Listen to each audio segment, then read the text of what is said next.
Bonjour, c'est Isabelle, j'espère que vous allez bien. Voici une vidéo sur le Reiki et sur de quelle façon je l'aborde, c'est-à-dire dans le respect de, je crois, ce que souhaitait Mikao Ushui. Alors déjà, souvent, vous pouvez entendre des personnes dire « je fais du Reiki ». Et quand la personne dit « je fais du Reiki », moi, souvent, je lui demande de préciser. Et donc, en fait, finalement, il y a des personnes, quand elles disent « je fais du Reiki », elles sous-entendent « je reçois des soins de Reiki ». Et il y a des personnes qui, quand elles disent « je fais du Reiki », en fait, elles entendent « je suis praticien ou praticienne de Reiki et je donne des soins de Reiki ». Alors, déjà, première précision, quand on est praticienne ou praticien de Reiki, ça ne consiste pas uniquement à donner des soins de Reiki, ça consiste aussi à embrasser l'approche qui va avec.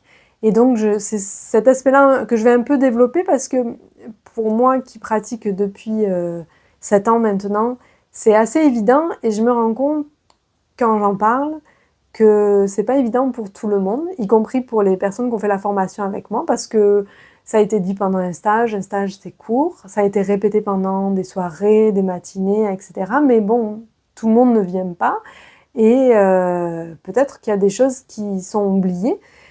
Dans le Reiki, moi, il y a quelque chose qui est dans le 4e précepte qui est je fais mon devoir avec application.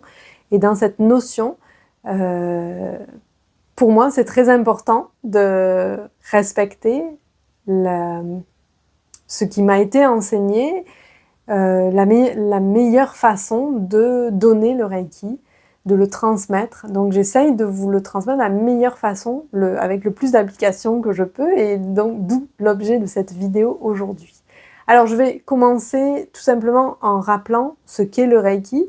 Donc le Reiki, c'est quand on dit le Reiki, en fait, on entend d'une part la force spirituelle qui nous vient des plans supérieurs de conscience.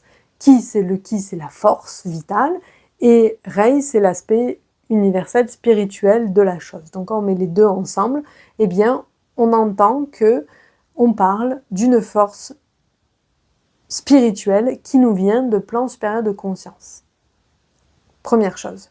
Ensuite, quand on parle du Reiki, on parle aussi d'une méthode. Une méthode qui est enseignée, en général, sous forme de stage de 2 jours. Voilà, quelques stages de 2 jours. Après, bon, chaque enseignant a sa façon. Moi, pour le dernier stage, c'est beaucoup plus long. Mais voilà, c'est une méthode qui est enseignée et on peut l'enseigner de différentes manières. Donc moi, je choisis de l'enseigner à la fois en présentiel et après à la fois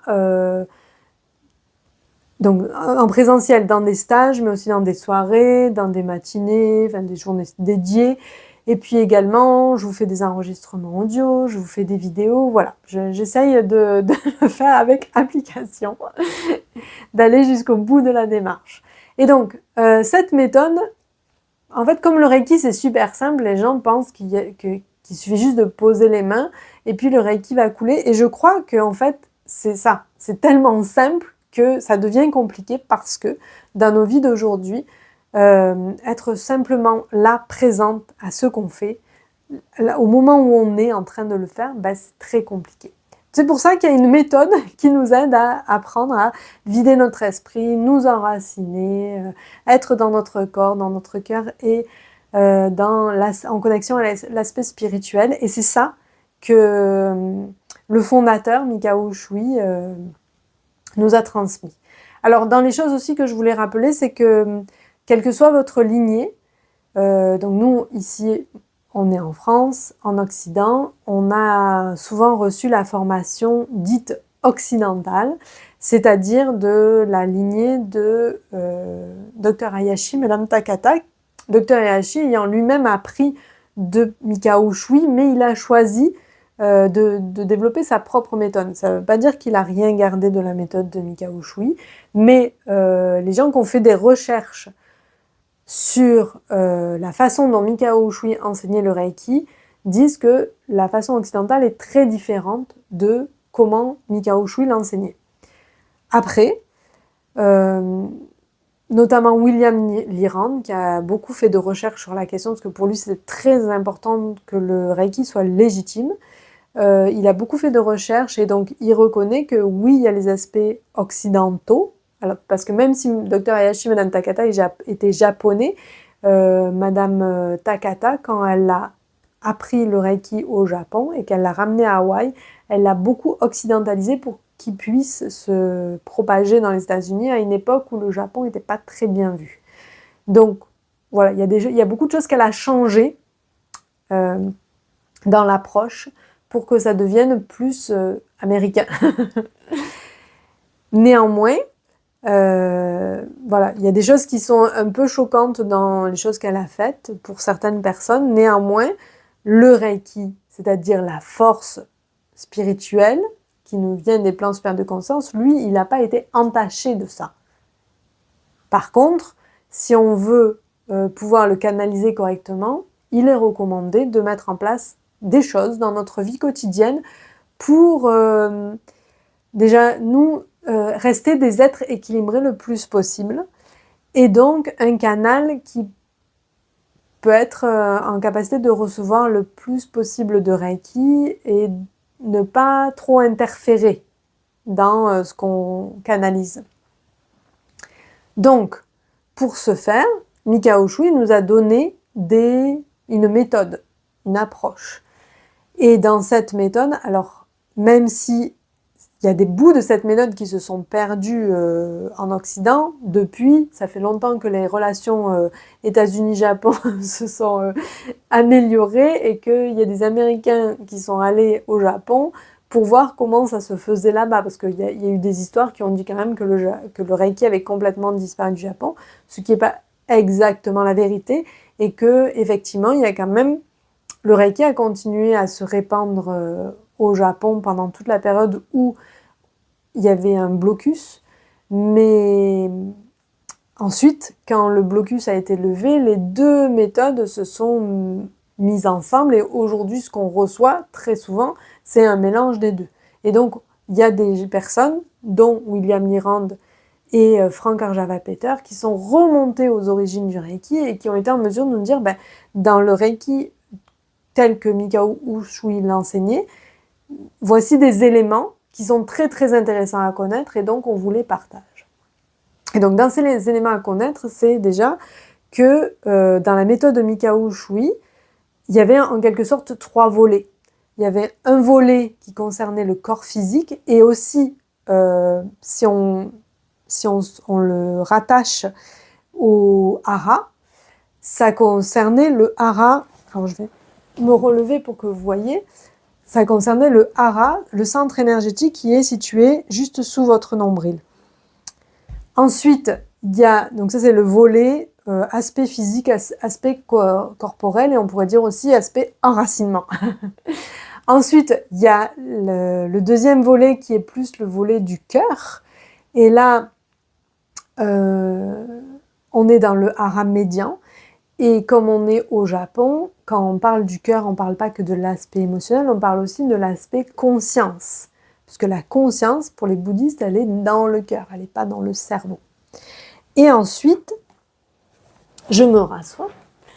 Il y a un troisième volet qui concerne l'aspect spirituel, donc j'ai envie de le hara supérieur. Pas supérieur dans le sens qu'il est supérieur aux autres, hein. C'est vraiment dans la partie haute du corps. Et donc souvent, le hara supérieur englobe tout cet aspect-là. Là. Donc troisième œil, couronne, gorge, voilà. C'est pas que notre cerveau.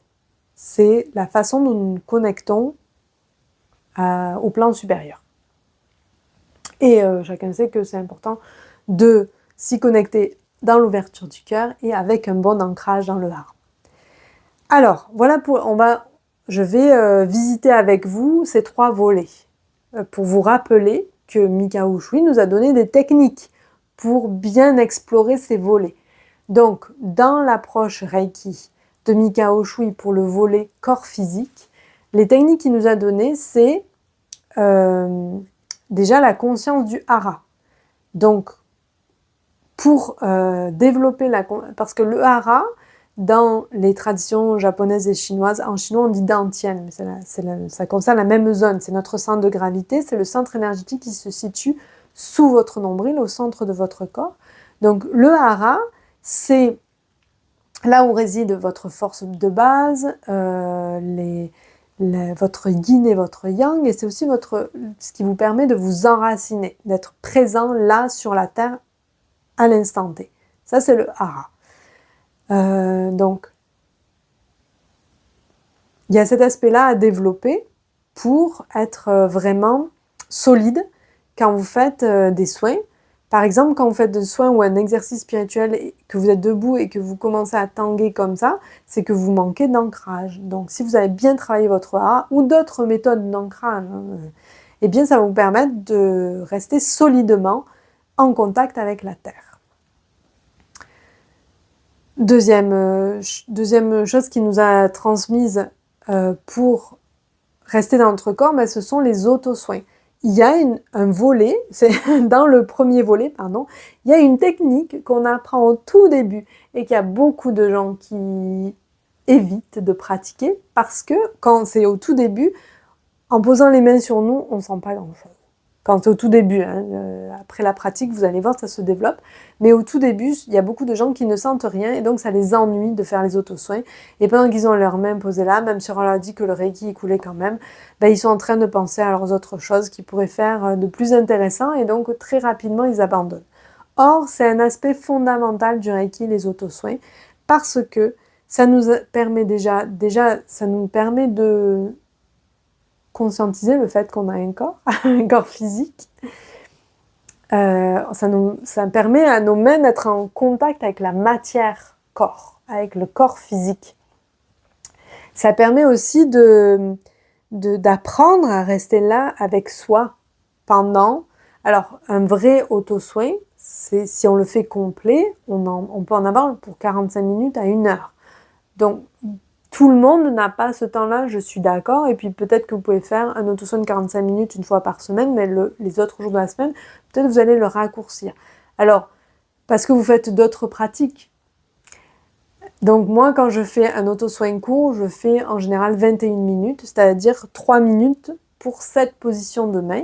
C'est déjà un bel auto-soin, et quand j'ai plus de temps, bien sûr, j'y consacre 45 minutes à 1 heure, parce que c'est vraiment très très intéressant de sentir dans vos mains, déjà votre corps, mais de sentir aussi le Reiki qui circule dans vos mains vers vous. Je ferai une vidéo sur l'auto-soin, pourquoi c'est important de faire des auto-soins, en plus de l'aspect recommandation de Mikao Usui. Alors ensuite, donc, je vous ai parlé de conscience du hara, donc ça on le fait avec les méditations ou les respirations que je vous fais faire.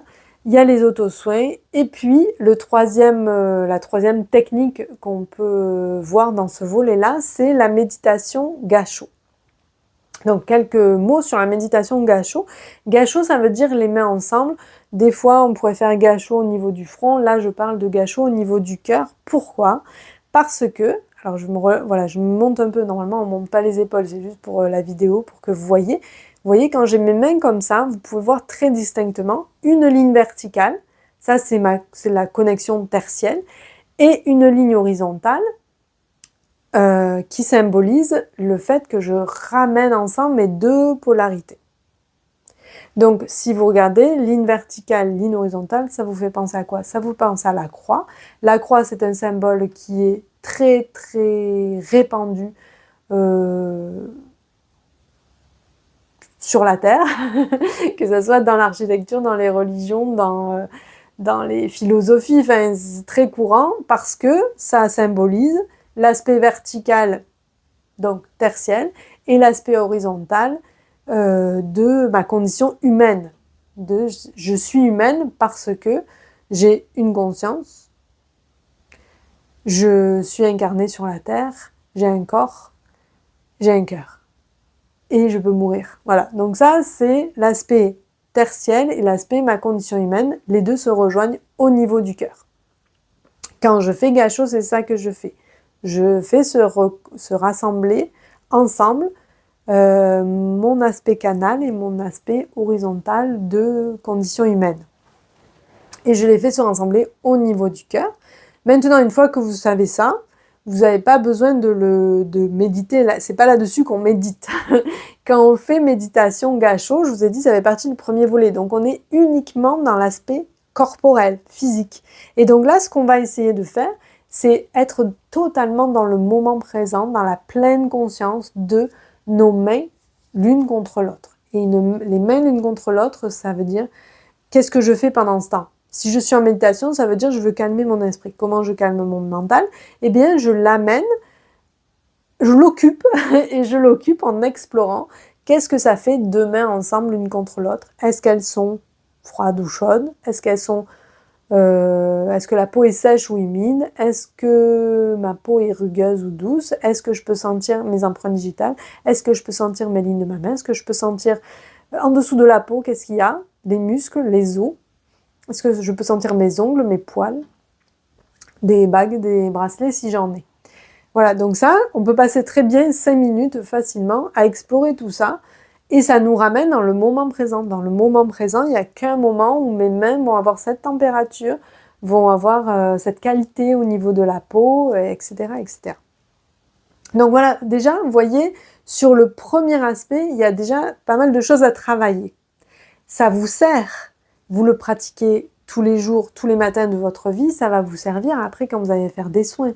Parce que vous allez être là, vraiment présente aux soins, à la personne à qui vous faites le soin, au Reiki qui vous traverse et qui va dans la personne.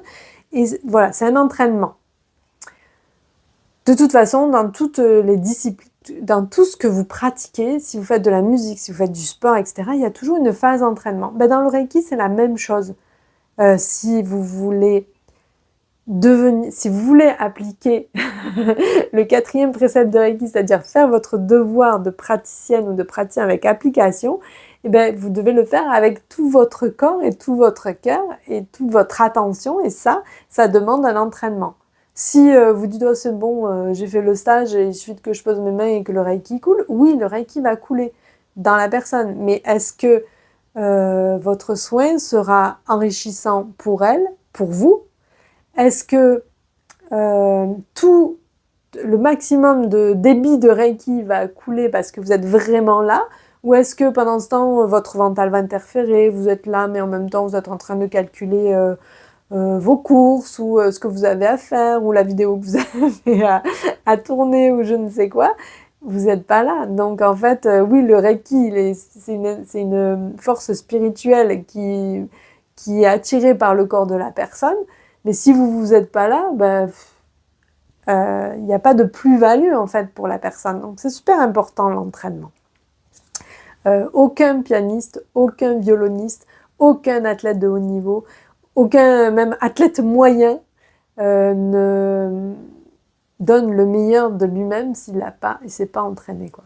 Donc voilà, ça fait partie du Reiki, les préceptes. Donc justement, on passe à l'aspect deuxième hara, l'aspect cœur. Et donc là, on part dans du psycho-émotionnel. Donc, dans ce volet-là, ce que nous a donné Mikao Usui, déjà, il y a les Gokai. Donc, pour travailler cet aspect-là du cœur, à ouvrir notre cœur, il nous a donné les Gokai. Alors, les Gokai, c'est une phrase d'introduction et 5 principes. C'est des petites phrases comme ça. Alors, en japonais, je vais vous les dire. Si vous ne parlez pas japonais, d'ailleurs je ne parle pas japonais, alors si vous parlez japonais, peut-être que ça va encore moins vous parler, mais je vais vous les dire du mieux que je peux. Et ça se présente comme ça. Kyo dake wa ikaru na shinpai suna kansha shite gyo hageme shito ni shinsetsu ni. Et ce que ça veut dire, c'est ici et maintenant. Je me libère de toute colère, je me libère de toute préoccupation.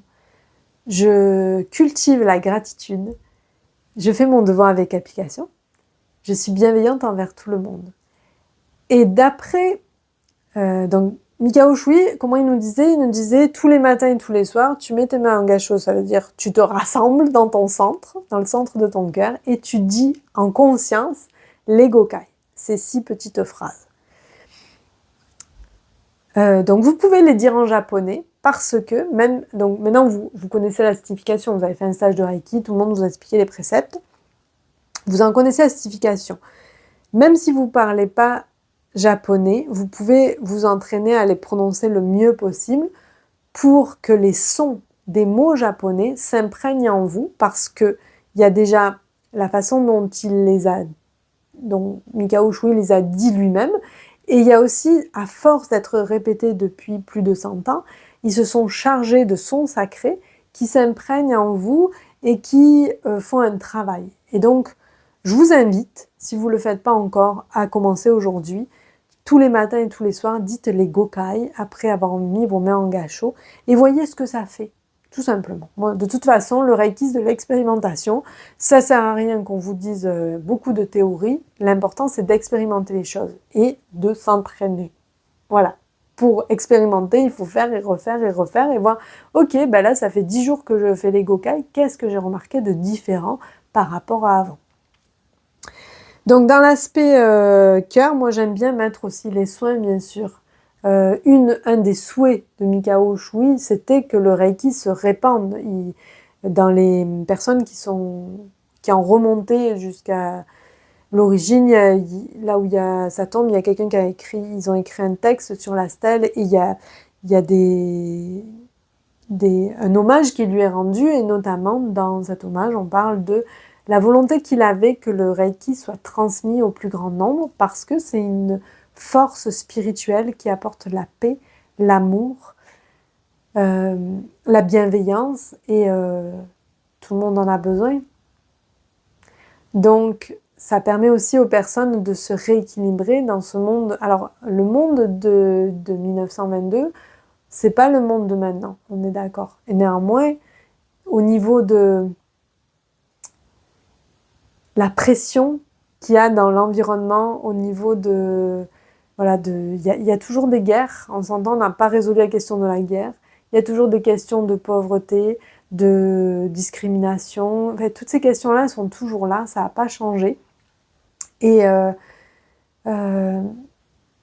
il y a toujours des questions de violence. Enfin voilà, on peut chercher, c'est des fois se demander s'il y a vraiment une réelle évolution. Voilà, donc il y a plein d'aspects qui étaient déjà dans le monde de Mikao Usui et que certainement, dans son idéal, il souhaitait voir disparaître. Et 100 ans après, elles sont toujours là, hein, ces aspects-là. Et voilà, je trouve ça important de transmettre aussi des valeurs de joie tranquille, de gratitude, d'amour, de paix. C'est pas de l'utopie, c'est juste que ça existe aussi dans le monde. Et que pour que ça soit équilibré, c'est important de le diffuser aussi. Donc voilà, je sais pas si c'est exactement ça que lui recherchait, mais c'est comme ça que moi je l'interprétais. Puis expérimentez-le, et puis voyez comment vous l'interprétez, incarnez-le vous aussi à votre façon. C'est ça aussi, je crois, le message. Mais toujours est-il que si on veut que le Reiki se transmette, ben, faire des soins, c'est une bonne façon. Et parfois, des gens me disent, mais j'ai personne à qui faire des soins, les gens que je connais, ils croient pas à ça, etc. Mais vos plantes, elles y croient. Vos animaux de compagnie y croient. Et ce sont des êtres qui en ont tout autant besoin. Et vos enfants aussi y croient. Mais voilà, il y a plein de mondes disponibles autour de vous. Et parfois, les barrières, c'est celles qu'on se met nous-mêmes. Hein. Donc, je vous invite à faire des soins le plus possible pour la moindre occasion. Des soins à vous-même, je l'ai dit, c'est le premier aspect. Les auto-soins, c'est dans le premier volet. Mais dans le deuxième volet, faire des soins à autrui, ça permet de sortir de notre petit nous, en fait. Et quand parfois il y a des personnes qui me disent « je me sens pas légitime de faire des soins parce que j'ai pas bien travaillé, t'as dit qu'il y avait une méthode, puis moi je fais pas, etc. Donc je me sens pas légitime. » Ben écoutez, j'ai envie de vous dire, faites des soins, vous avez une plante qui est en train de dépérir, faites-lui des soins. Puis peut-être que ça va vous allez voir les résultats et vous allez vous dire « ah purée, mais j'ai envie de développer ça ». Et là, vous allez comprendre l'utilité d'appliquer les techniques. Voilà, je ne sais pas comment le dire autrement, donc je vais arrêter d'élaborer là-dessus. Vous avez compris, ouvrez votre cœur. Et si vous ouvrez votre cœur, ben, ça passe par les mains. Les mains, c'est le prolongement du cœur. Posez vos mains le plus possible et laissez couler le Reiki par vous, à travers vous, vers d'autres personnes. Et ensuite, on arrive à l'aspect spirituel, parce qu'il y a vraiment, dans la recherche de Mikao Ushui, lui, en tout cas dans ce qu'on peut lire dans plusieurs textes, livres différents, c'est que Mikao Ushui, dans sa vie, il a cherché l'illumination. Et on peut dire, puisqu'il a réussi à canaliser le Reiki, de mon point de vue, il l'a trouvé. Après, je ne sais plus si lui-même a reconnu qu'il l'avait trouvé, ça je ne me rappelle plus. Mais toujours est-il que l'aspect spirituel, il est évident dans le Reiki. On ne peut pas juste rester au niveau corps-cœur. Il y a, parce qu'on est dans le Reiki, et parce que c'est une force spirituelle, on va aller à un moment donné contacter l'esprit. Alors, quand on parle de spirituel, on parle donc de travail sur l'esprit, et quand on parle de l'esprit, on ne parle pas du mental, on parle de l'esprit, c'est-à-dire la conscience supérieure. En arrière de notre mental, de nos pensées, il y a celui qui sait, une conscience supérieure. On peut dire mon moi supérieur par exemple. On peut l'appeler de différentes façons, mais en tout cas, à l'intérieur de nous, il y a une partie divine qui est moins accessible que notre partie terrestre, mais néanmoins qui est là et qu'à des moments, elle émerge, et plus vous allez travailler le Reiki, plus elle va émerger de façon spontanée et de plus en plus. Donc, c'est les messages intuitifs, c'est les signes de l'univers, c'est vous pensez à quelqu'un, la personne vous appelle, tout ce genre de choses. Et aussi, quand vous posez vos mains sur la personne, vous recevez des messages, vous êtes en lien avec des choses de son histoire qu'elle ne vous a pas dites, mais que son corps vous dit. Parce qu'il y a quelque chose qui communique d'âme à âme entre elle et vous. Et ça se fait avec l'aspect spirituel. Donc, pour développer l'aspect spirituel, il y a les méditations, et en particulier, alors si on reste dans la méthode de Mikao Ushui, dans les méditations, c'est les méditations avec les symboles. Pourquoi je vous dis on reste dans la partie, on va dire japonaise, parce que dans la partie occidentale, vous avez remarqué, on a une liste pour chaque symbole, et ça nous dit, pour ça, ça et ça et ça, tu utilises le premier symbole, pour ça, ça et ça et ça, tu utilises le deuxième, pour ça, ça et ça et ça, tu utilises le troisième. Voilà, c'est des listes, ça marche, je ne dis pas le contraire, mais on est dans un truc où là on fait agir le mental, puisqu'il faut qu'on se souvienne que quand la personne a ça, on utilise tel symbole. Dans la partie méditation avec les symboles, on n'est pas du tout là. La partie méditer avec le symbole, c'est chercher à développer une relation intime avec le symbole. Pour moi, les symboles, c'est comme des guides. Et en fait, vous cherchez à développer une relation avec un de vos guides au niveau spirituel.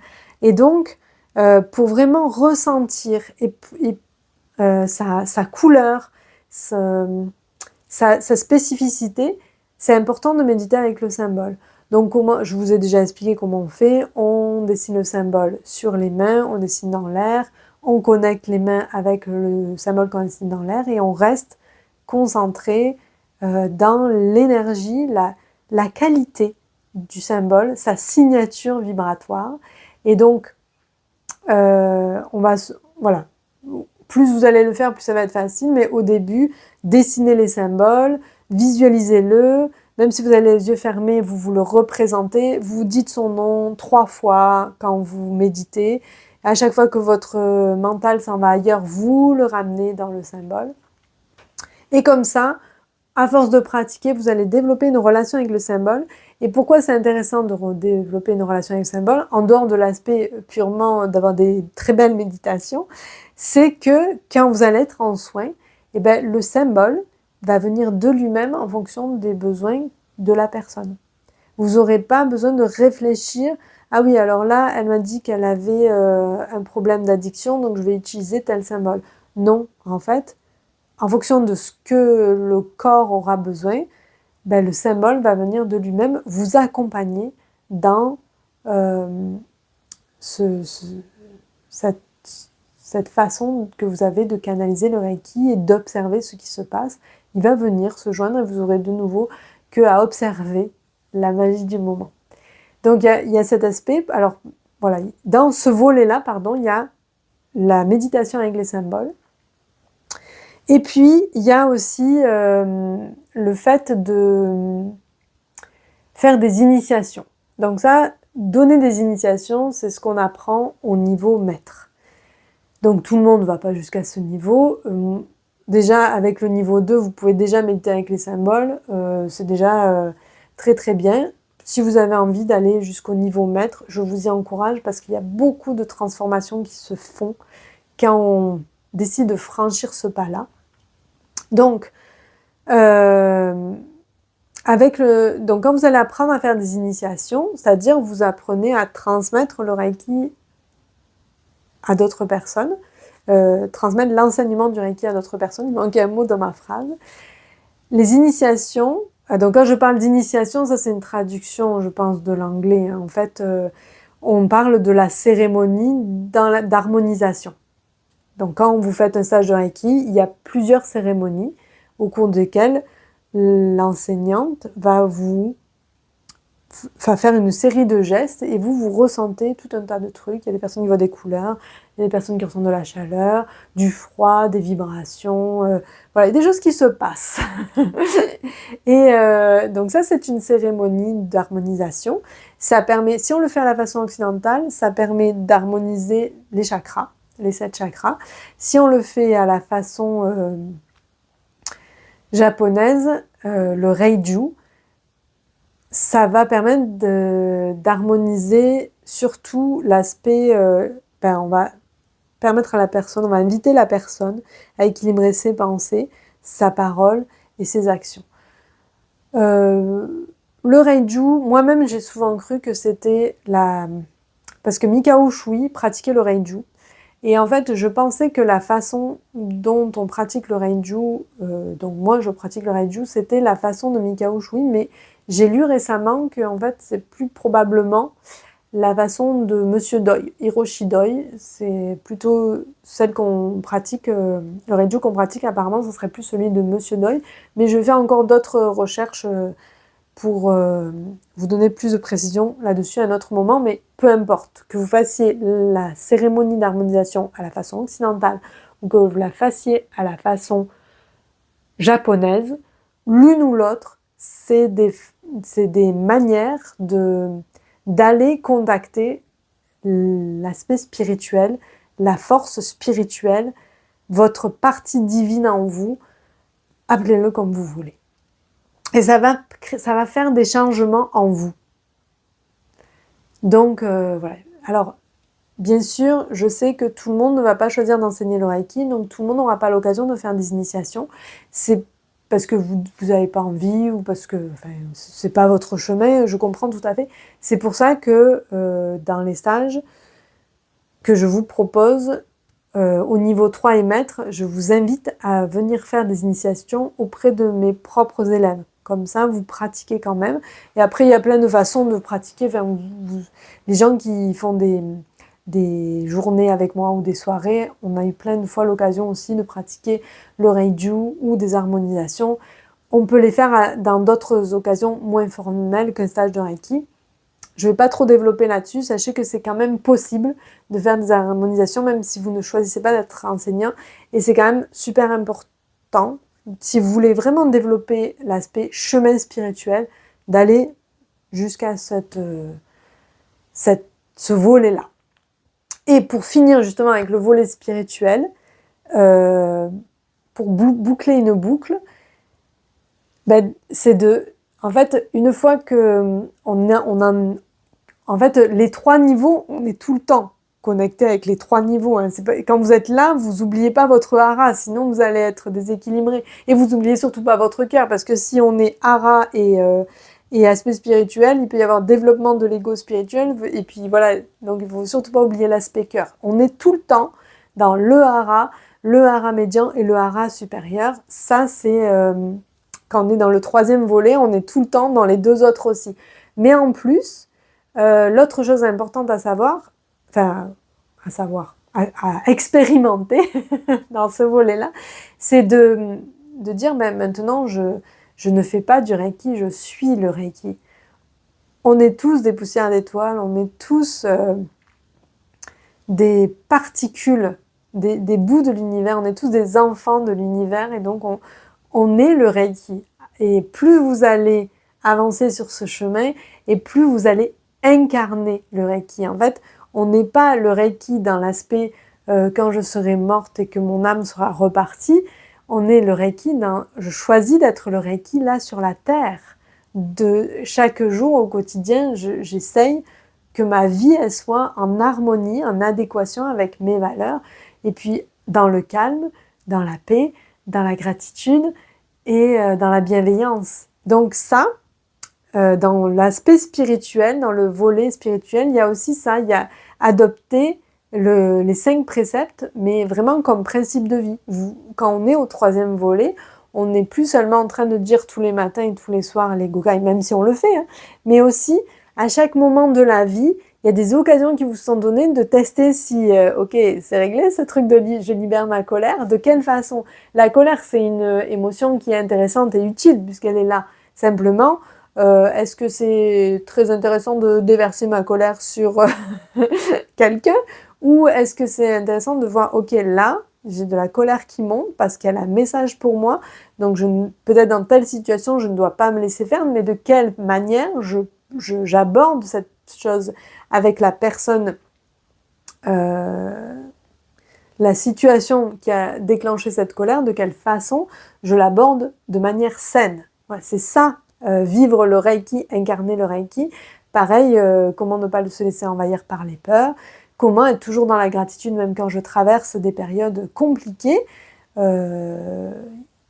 Et ensuite, bon, je ne vais pas élaborer pour chacun parce que j'ai déjà fait une vidéo sur les préceptes, mais comment j'honore qui je suis, comment je fais mon devoir avec application, comment je suis le plus authentique possible. Ça, c'est le 4e précepte.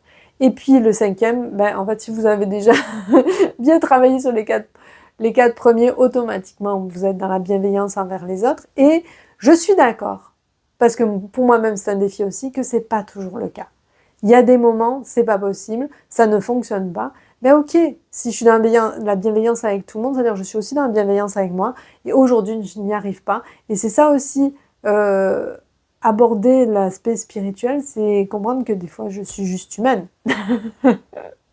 Et donc, je reviens dans mon hara, dans mes auto-soins, je me fais des auto-soins, je reviens dans mon hara, je me rassemble dans mon cœur. Et puis, au fur et à mesure, ben, je franchis des pas quand c'est possible. Et donc, il y a des fois où on va faire des bonds en avant, il y a des fois où on va faire juste des petits pas. Ben, c'est ainsi. C'est aussi ça, vivre le Reiki. C'est s'accepter tel que l'on est avec nos parts de lumière et nos parts d'ombre. Voilà, donc c'est tout ça que je voulais que je voulais vous dire dans cette vidéo.